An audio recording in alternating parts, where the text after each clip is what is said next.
across Tasmania, this is Tas News 24 with Kane Dello.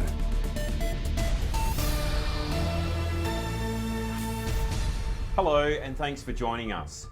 As the COVID-19 restrictions are starting to ease across the nation and also right here in Tasmania, the fight to save the remarkable forests that grace our beautiful state continues on with activists who are affiliated with the Bob Brown Foundation, who are once again trying to put a stop to the destruction of these magnificent forests. But not all are happy about the reboot of activists continuing the fight. It was reported throughout the week that 2 sawmills in Tasmania's south had reported finding bolts that had been driven into trees delivered to them by Sustainable Timber Tasmania. It's now formed an ongoing police investigation with the assistance of workplace standards, but these allegations have pushed blame between a number of parties, including the Bob Brown Foundation, and only yesterday MP Guy Barnett went publicly saying, "The Tasmanian government strongly supports free speech and the right to peaceful protest. But threats, trespassing and endangering workers is completely unacceptable. Protests that endanger hardworking Tasmanians must stop." And we would agree if that was true, but Mr Barnett's comments have done nothing more than push anger from one party against another. Every protest these activists from the Bob Brown Foundation have completed on all sites across Tasmania have always remained peaceful. At no stage have the activists ever become aggressive, threatening, or placed any of the workers in dangerous situations. It is crucial that organisations play their part in protecting these ancient forests from the destruction and devastation that is involved by these logging companies. Furthermore, we feel that government parties should not feed and push their agendas onto a platform that creates hate speech towards others. The Premier, Peter Gutwein, has continued to ignore the information provided to him about the damage this is causing the environment, and has continued to give the green light for loggers to continue smashing and destroying the forests, even though Tasmania has more plantations than required to meet all of its essential wood needs. Of course, we contacted the Premier's office along with Mr Barnett's office for comment, but our requests, yep, you guessed it, were completely ignored.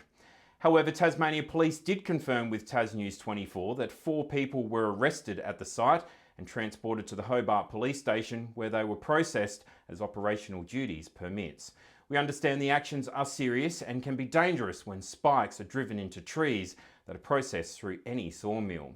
But the evidence must be presented before parties can poke blame at others. Politicians pushing their own personal agendas onto others to create response is unprofessional, and those should be held accountable if their actions and comments impacts any part of an investigation, as behaviour like that only complicates the situation further. Politicians should be politicians and not push their opinions to the point of no return and simply let the police do their job without causing conflict during their investigation. The final part to this saga came today when Liberal Senator for Tasmania Claire Chandler said the Bob Brown Foundation was clearly using illegal activities to fundraise and should be stripped of its charitable status. This, of course, is a serious matter and one we will continue to follow.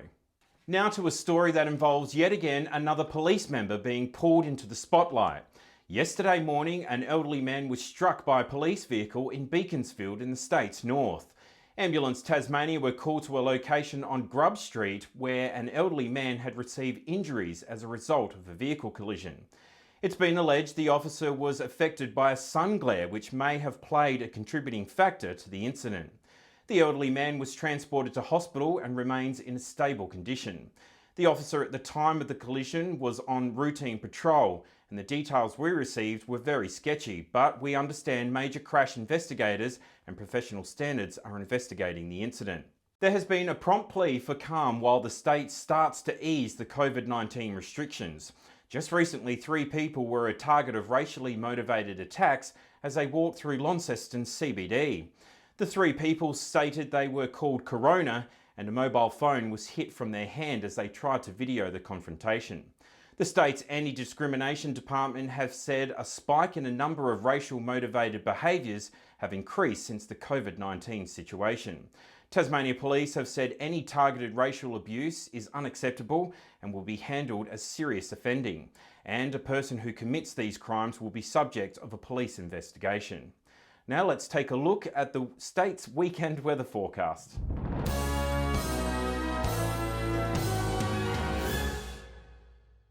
In Hobart today, it was partly cloudy and reached a high of 14, and tonight Hobart is looking at a low of 6. Saturday, there are chances of rain, looking at a top of 15 and a low of 8. Sunday, showers developing in the morning, looking at a high of 13 and a low of 8. In Devonport today, it was mostly sunny conditions. It reached a maximum of 14, and tonight it will be just 4. Saturday will be partly cloudy, looking at a high of 15 and a low of 5. Sunday will be cloudy conditions with some strong winds, looking at a high of 14 and an overnight low of 5. In Launceston today, it was a cold and frosty start, but it reached a top of 14 with sunny conditions, and tonight it will get down to just a chilly 2 degrees. Saturday it will be partly cloudy, looking at a high of 15 and a low of 3. Sunday, much the same conditions with cloud increasing, looking at a high of 13 and a low of 6. Now before we go, next Tuesday, the 26th of May, we will be featuring a special investigation and share a man's heart-wrenching story for the fight for justice. It will leave you speechless. So join us next week at 8 p.m. for that special investigation. Well, that's our program for this evening. Don't forget you can visit our website anytime at tasnews24.net. Until next time, take care of yourself and others. Bye for now.